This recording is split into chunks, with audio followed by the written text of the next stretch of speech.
পূর্ণচন্দ্র সপ্তম ভাবস্থ হলে জাতক মনোমত পত্নীর পতি হন।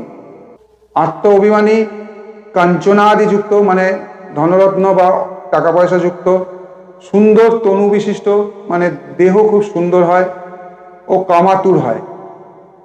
ক্ষীণ চন্দ্রের দরুন জাতক নির্ধন ও ক্ষীণ দেহ হয় এবং তার স্ত্রী রুগ্না হয়।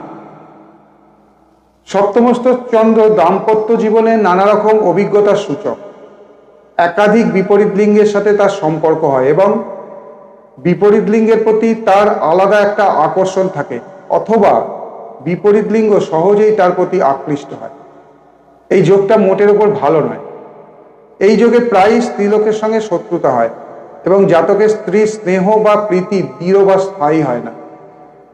জাতকের নিজেরও একনিষ্ঠতা প্রায় থাকে না, তার স্থায়ী বন্ধুত্ব খুব কম লোকের সঙ্গেই হয়। এই ধরনের জাতকের